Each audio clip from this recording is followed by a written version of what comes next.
할렐루야 샬롬하고 인사합니다. 할렐루야 샬롬 샬롬 샬롬 샬롬 샬롬.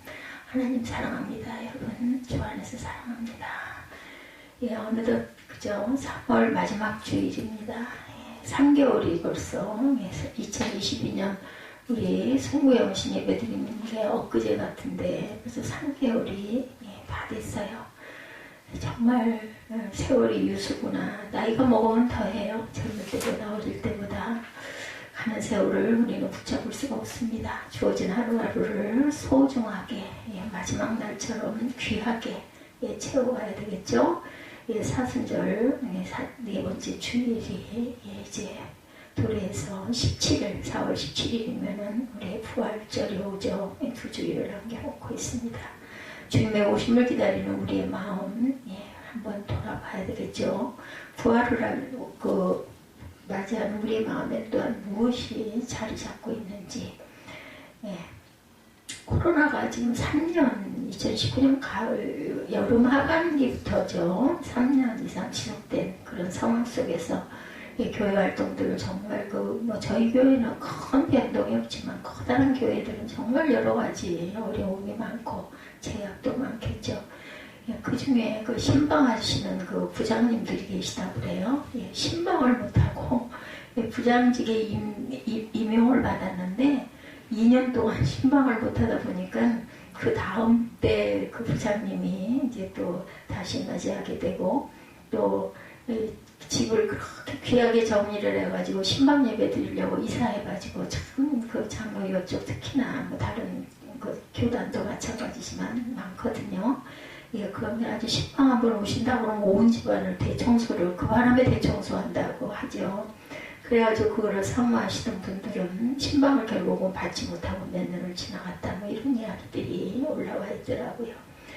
청소할 일들을 막 걱정을 하고 또 그 바람에 또 한번 집안을 뒤집어 엎자 해가지고 크게들 아주 행사를 하는데 별 그걸 못하고 있다고. 그렇게 5년여 전에 신방하셨던 어떤 그 장모님이 쓰신 그런 글에 보니까 어쩌면 그렇게 깨끗하게 집안을 정리정돈을 했는지 엄청나게 놀라웠다고 그래요. 집안 구석구석 청소는 물론이고 도배를 막 새로 하고 이불까지도 다 빨고 그럴 때 있었어요. 저도 한 3, 40년 전에는 저희도 그랬던 기억이 납니다. 대신방 받으려고 먼지 덜어내고 쓸모없는 그거를 막 청소하고 그렇게 했었던 강림절이 대개는 5월이죠. 근데 올해는 보니까 6월달에 6월 첫 주에 성령 강림주일이 들어있더라고요. 그래서 이 강림절 기간에 교회들이 창설이 많이 되죠. 저희 교회도 생일이 5월 27일이죠. 5월 9일이든가요. 어느 때보다도 지저분하고 복잡하고 시끄러운 때에 우리가 살아가고 있는데 지금은 모든 것을 다 쓸어내고 이제는 코로나가 정말 위드 코로나가 된 듯해요. 그냥 누가 코로나 걸렸다 하면 그냥 그런가 보다 하고 또 그분도 몇 주일 후에는 또 아무렇지도 않게 다시 일상에 복귀가 되고 그런 거 보니까 독감 중에 좀 더 기가 막힌 독감. 왜냐하면 이제 우리가 예방접종들을 다 했기 때문에 한번 알아도 그냥 독감 비슷하게 조금 더 심하게 앓다가 사람마다 건강의 척도에 따라서 더 심하기도 하고 덜하기도 하고 슬쩍 지나가기도 하고 그래서 정상회일이 그렇게 앓고 지나가고 그 바람에 저도 계속 감기 기운이 있어가지고 몇 날 며칠을 감기약을 한 2봉씩 먹다가 끊다가 병원에 가가지고 약을 다시 받아올 정도로 근데 그 정도면 견딜만 하더라고요. 그게 코로나였는지 아니었는지 모르지만 아니라고 나왔다고 해가지고 저는 그냥 똑같이 일상생활을 했습니다. 근데 저는 사무엘보다 훨씬 더 약하게 제가 더 위험한데도 물어봤더니 기특하게 여자친구네 집에 그 동생까지 코로나가 걸려가지고 제가 한 주일만 더 있다가지 그러니 했더니 그래서 안 만났다고 월요일 날 만날 거라고 얘기해서 정말 기특하다 하는 생각을 했습니다. 제가 그랬거든요.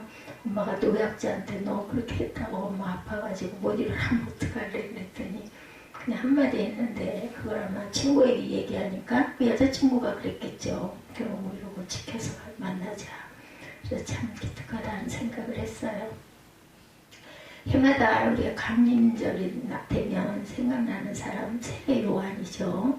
요한은 오로지 주님 모실 길 예배하고 살다가 정말 절대 살다가 돌아간 그런 분입니다. 거친 광야에서 살았고 약대 털옷을 입고 메뚜기와 석청을 먹었죠. 요한이 먹는 것 입는 것에는 절대로 관심을 두지 않고 편안한 안식처에도 관심이 없었던 것은 오로지 오실 주님을 바라며 살았기 때문이다. 온전히 주님을 향해 몸을 돌리고 있으니까 세상을 향해서는 등을 돌리고 있는 것처럼 보였어요. 버스 정류장에서 우리가 버스를 기다리는 사람들 여러분들 보신 적 있으세요? 저는 본 적 있습니다. 유심히 버스를 기다리는 사람들의 시선은 모두가 버스가 오는 쪽을 향하고 있죠. 찬바람이 부는 추운 날이나 이런저런 사정으로 늦은 경우에 차가 좀 늦게 올 때는 더들 동동거리고 목이 빠지라고 그쪽을. 근데 어른들이 그렇게 하고요. 학생들은 목이 빠지라고 버스 오는 쪽 보지 않습니다. 다들 고개를 숙이고 휴대폰을 들여다보고 있죠. 그러다가 한 번씩 차 노선을 보면 차가 어디쯤 와 있다라는 게 뜨니까 그걸 보고 이렇게 보더라고요. 그래서 어른의 세대들과 학생들 요즘 한창 그 휴대폰을 아주 열심히 사용하는 학생들과는 조금 격차가 있고 나서 그런 느낌을 받은 적이 있었습니다. 그쪽을 향해서 목을 빼고 기다린다고 버스가 빨리 오는 건 아닌데 온통 버스에 가 있기 때문에 주님이 오신 복된 성탄절이 버스만 못해서야 안 되겠죠. 우리는 이제 추수감사절 앞으로 절기들 부활절 그리고 또한 추수감사절 성령강림절 이런 그 절기들을 놓고 있습니다. 주님 오실 길을 준비하라고 광야에서 외쳤던 세례 요한은 유대 광야에 이렇게 선포하죠. 마태복음 3장 1, 2절에 보면 그때 세례 요한이 이르러 유대 광야에서 전파하여 말하되 회개하라 천국이 가까이 왔느니라. 요한은 회개하라 천국이 가까웠다고 선포했어요. 예수님에게 우리에게 오신 이유는 천국을 주시기 위해서 오셨죠. 그리고 천국을 받아 누리는 방법은 회개였습니다. 요한이 획득에 잡히자 예수님의 그 선포도 회개였죠. 마태복음 4장 17절에 이때부터 예수께서 비로소 전파에 이르시되 회개하라 천국이 가까웠느니라 하시더라. 예수님이 우리에게 주신 이유는 천국을 주시기 위해서였다. 천국은 하늘에 있는 나라를 말하는 게 아니고 하나님의 통치가 이루어지는 하나님 나라를 뜻하고 우리의 구원을 뜻하는 상징어입니다. 천국이라는 것은 천국이란 말 대신에 구원과 생명과 영생, 소망 등으로 바꿨어도 의미가 통해요. 오히려 영생, 구원, 하나님 나라 등의 상징어를 대입해서 묵상하는 것은 천국의 참된 의미를 이해하는 데 도움이 됩니다. 오늘은 천국의 의미보다는 천국을 받아 누리는 방법에 대해서 함께 은혜를 나눕니다. 천국을 얻는 방법이 회개이고 주님 오심을 준비하는 방법도 역시 회개입니다. 아까 제가 그 신방 예배 드리려고 막 청소하신다라는 얘기 했잖아요. 그런 가정들이 많았다.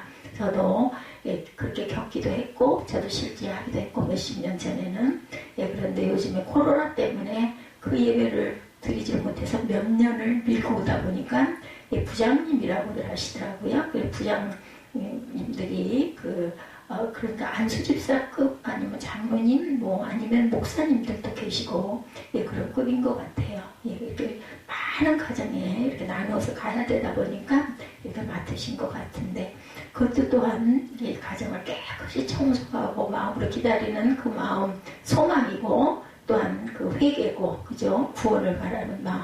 뭔가 죄종이 오시니까 제가 지난번에 우리 사무엘을 데리고 우리 이은정 집사님을 신방 겸 해가지고 제가 어떤 그 일이 있어서 잠깐 들렸을 때 그 얘기를 나중에 사무엘한테 풀어서 하면서 내가 그날 간 거는 사람이 간 게 아닌데 그랬더니 우리 사무엘이 피식하고 웃더라고요.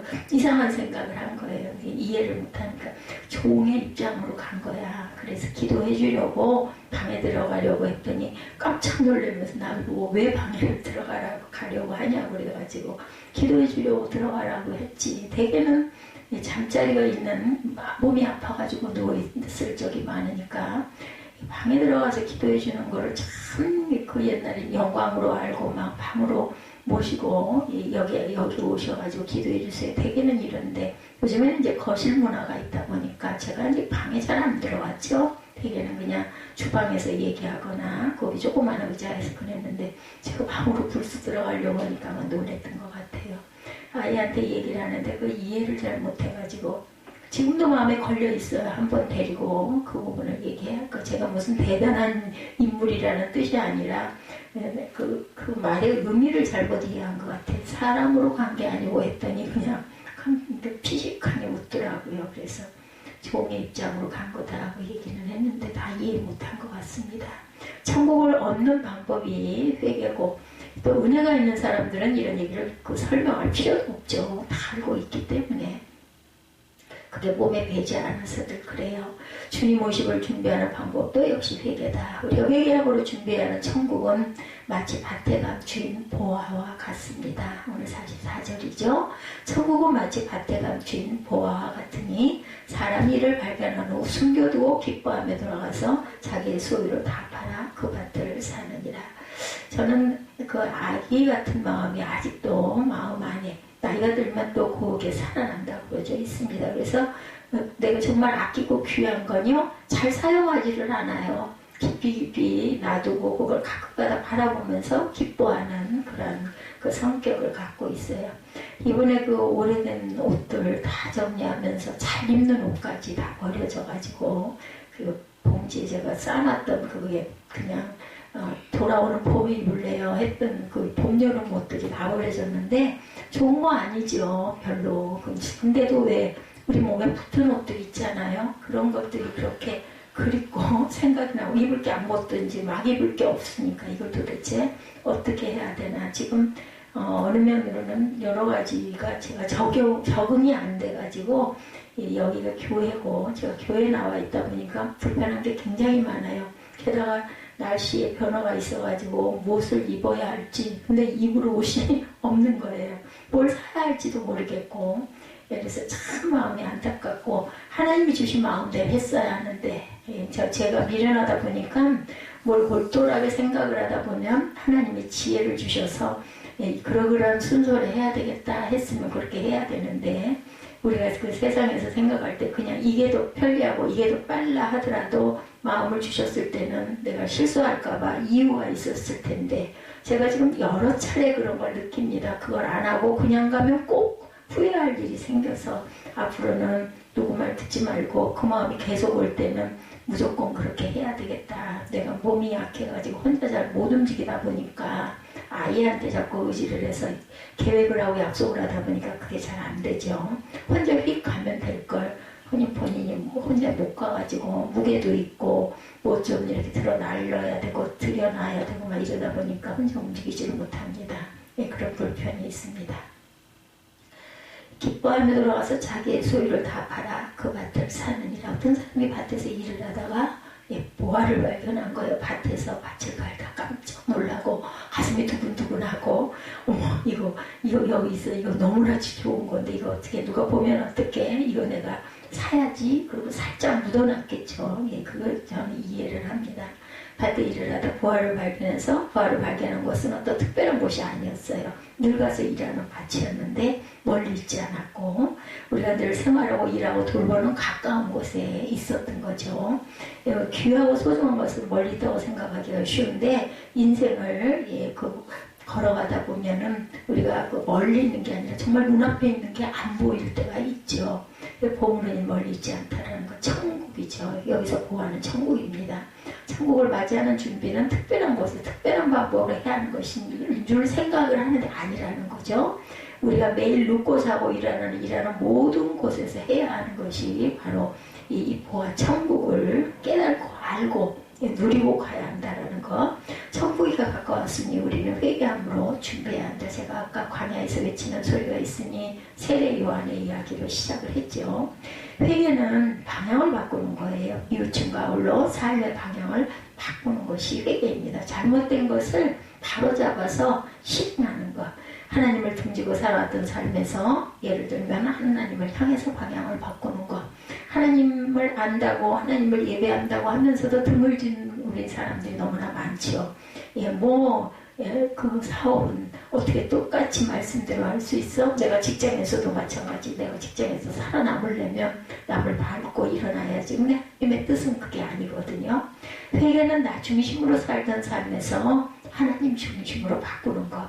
내가 애쓰고 수고하고 사는 게 아니라 하나님의 뜻을 따라 살기로 결단하는 것이 회개죠. 회개 자리는 우리 일상이 이루어지는 모든 곳에 있습니다. 보아는 밭에 감춰져 있는데 우리 일상에 감춰져 그 밭이라는 게 우리의 삶의 그 현장들이죠. 그리고 보아를 발견하는 첫 걸음은 일상을 열심히 사는 일이죠. 농부가 밭에 거기서 누군가를 좀 도우면서 가면 더 좋죠. 그게 안 되더라도 우리의 일상을 열심히 하나님의 뜻대로 사는 것이 바로 보아. 농부가 밭에 감춘 보아를 발견할 수 있었던 것은 부지런히 밭에 나가 일했기 때문입니다. 열심히 밭을 갈아주고 열심히 일상생활을 했을 때 거기서 천국을 발견할 수 있다. 하나님께서 주신 삶의 자리에서 특별한 것도 없는 하루하루를 최선을 다해 살아갈 때 우리는 천국을 발견할 수가 있습니다. 밖에서 보물을 구하는 한 우리는 죽을 때까지 진정한 보화를 볼 수 없을지도 모릅니다. 정말 중요한 보화는 우리 주위에 있다는 것. 우리가 사는 가정에, 일하는 일터에 만나는 사람들, 특별히 아닌 늘상 만나는 사람 자리에 자기 속에서 보화를 찾아야 한다는 것. 멀리가 아니라 보화를 발견한 사람은 이를 감춰 숨겨두었어요. 근데 우리 밭에는, 우리 집에는 왜 보화가 없을까? 뭐야? 뭐가 있는데? 일상에 뭐가 있다는 거야? 이렇게 생각할 수 있죠. 혹시 보화가 없는 게 아니라 보화를 볼 줄 아는 안목이 없는 건 아닐까? 오늘 본문의 이 농부는 보화를 발견했어요. 그 예로 보화를 알아볼 줄 아는 안목이 있었던 거죠. 안목이 생겼던 거죠. 처음부터 있었던 거는 아니고. 우리에게도 보화를 볼 줄 아는 안목이 필요하고 그것을 주시라고 아버지께 구하면 주십니다. 제가 요즘 날 복잡한 그 주차장에서 파킹을 하려고 하는데 거꾸로 들어가야 되는데 정말 묘하게 그냥 양쪽으로 막 차들이 있어가지고 받을 것 같아요. 근데 자리는 없고 그 자리 하나밖에 들어갈 수가 없는데 어떻게 할 바를 모르겠더라고요. 한 20분을 실갱이를 하고 뭐 누가 봐주는 사람도 봐달라고 할 수 없는 그런 상황이었는데 그러면서 도저히 안 돼. 이러다 부딪힐 것 같아. 남의 차 상해하면 큰일 나니까 또 제가 마음이 또 운전을 잘 못하니까 마음이 불편하죠. 다시 쭉 빼서 다시 나가가지고 다시 또 거꾸로 돌아오면서 정말로 그때 제가 간절히 하나님 이거 들어갈 수 있게 지혜 주세요. 정말 기도했어요. 그러면서 들어갔더니 차가 기도까지 주차가 되더라고요. 저는 이런 걸 참 많이 경험을 합니다. 그래서 얼마나 한편으로는 안도가 되고 온 힘을 다 드렸죠. 그리고 마음으로 한편으로는 정말 성령께서 내가 구했더니 내 부족을 하시고 이걸 주차를 할 수 있게 해주셨구나. 저는 그런 기쁨이 순간순간 있습니다. 그래서 약할 때 강함이라는 말씀이 정말 맞다라는 거. 제가 많이 불편하다 보니까 또 주변에 사람이 없다 보니까 혼자 감당할 수밖에 없다 보니까 방법이 없을 때는 그냥 그 순간 하나님 이거 어떻게 해요? 이거 도와주세요 하고 기도합니다. 어떤 시골 고등학교 다니던 학생이 그 짝꿍의 아버지가 시골 그 마을을 다니면서 허름한 집들을 도배하고 수리하는 일을 하셨다고 그래요. 근데 그분이 진짜로 하는 일은 오래된 그 책들, 문서, 옛날 문서를 수집하는 일이었다고 그래요. 예전에 시골 마을에 종이가 귀해서 신문지로 도배를 하죠. 집들을. 제가 아주 어렸을 때 가난한 집들 그랬습니다. 쓸모없는 종이로 도배를 하고 했는데 간혹 집안에 있던 귀한 문서를 아무 쓸모가 없으니까 볼 줄도 모르니까 그런 걸 뜯어가지고 종이가 없으니까 도배를 하는 경우가 있었다고 그래요.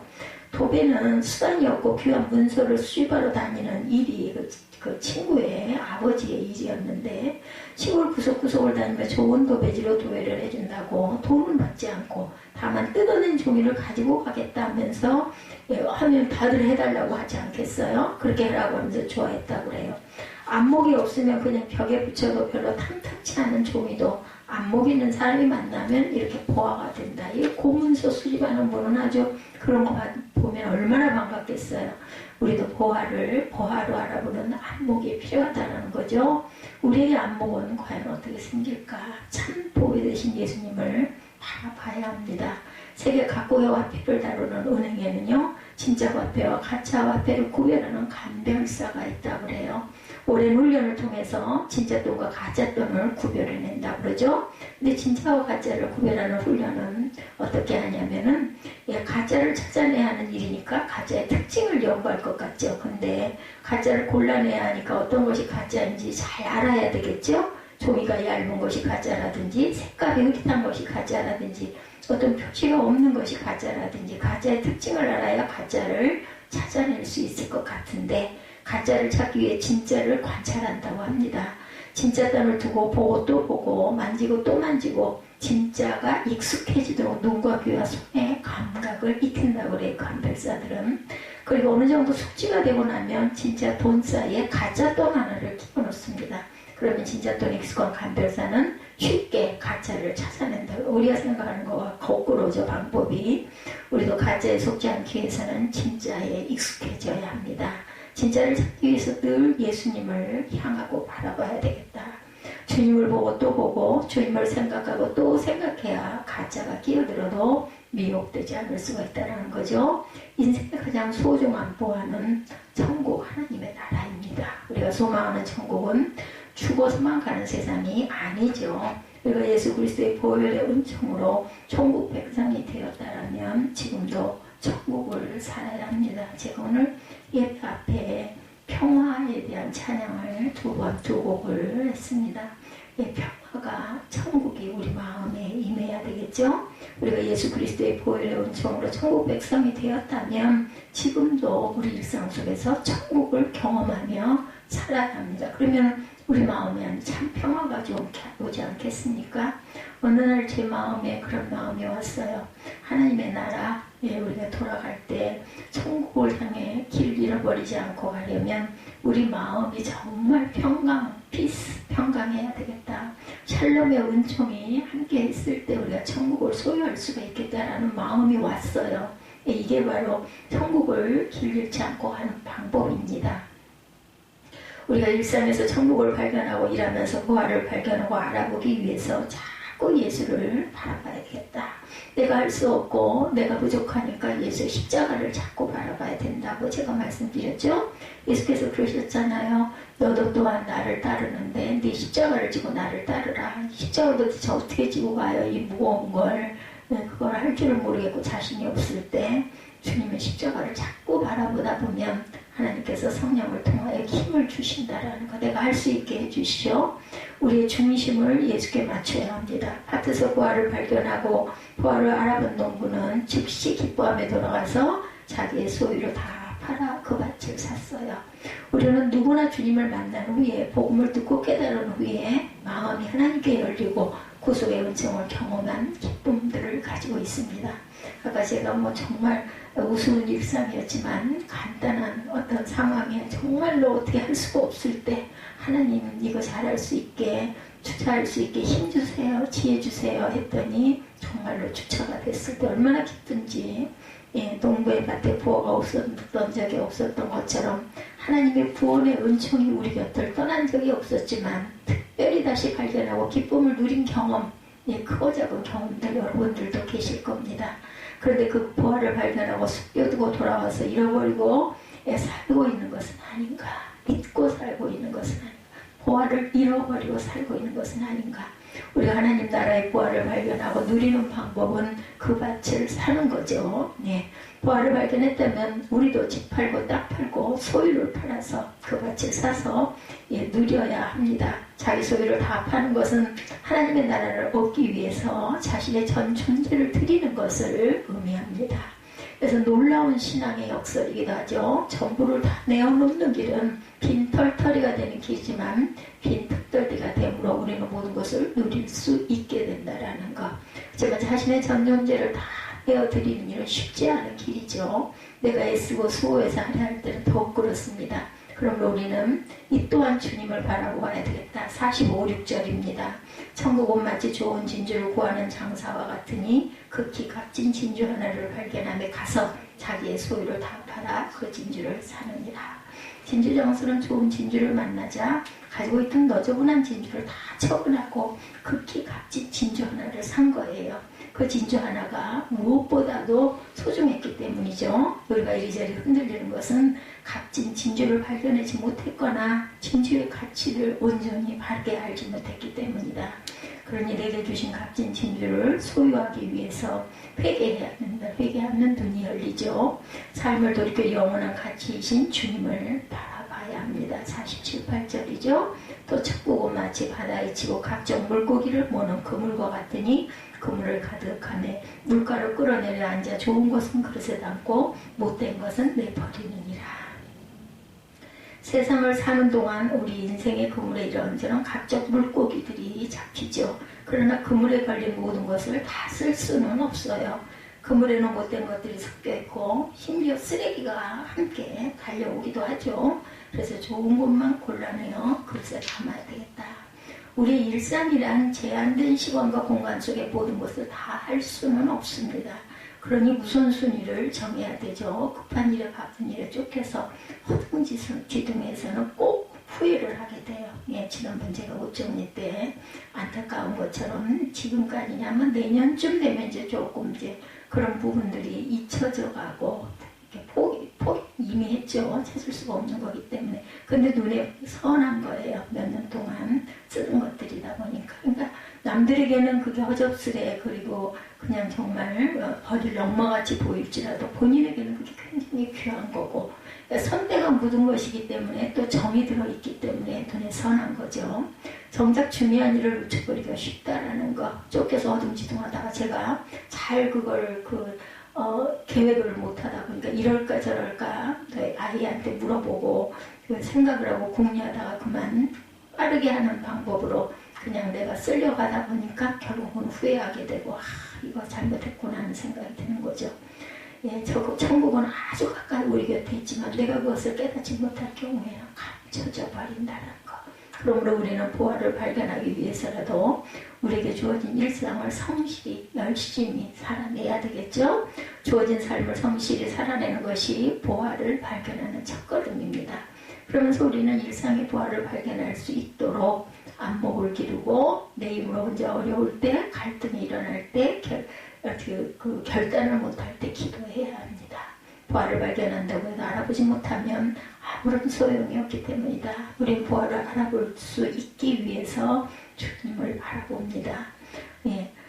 또한 보화를 발견하게 되면 우리의 전 존재를 위해서 보화를 소유하려는 결단과 열정이 있어야 해요. 보화를 발견하고 보화를 알아보았더라도 숨겨놓고 잊어버리면 아무런 소용이 없습니다. 좋은 옷을 제가 가지고 있으면서도 잘 입지를 못해요. 그냥 안 보이니까. 그거 다 뒤집어 엎어야 되니까 할 수가 없으니까 그냥 포기합니다. 힘이 드니까. 이 모든 것은 우리의 의지로 되는 게 아니죠. 그러므로 우리는 우리에게 주어진 삶을 성실히 살면서 늘 주님을 바라보게 보아야 합니다. 너무 급하게 살다 보면 안 보이고 실수를 많이 하게 되고 정작 귀한 걸 깨달지 못하게 됩니다. 그러면 하나님의 때에 하나님의 것을 하나님께서 우리 가운데 이루어주시는 것, 그것을 우리가 받아 누리기 위해서는 주바라기를 해야 되고 늘 주바라기들이 돼야 합니다. 주님은 우리에게 천국을 주시기 위해서 오셨어요.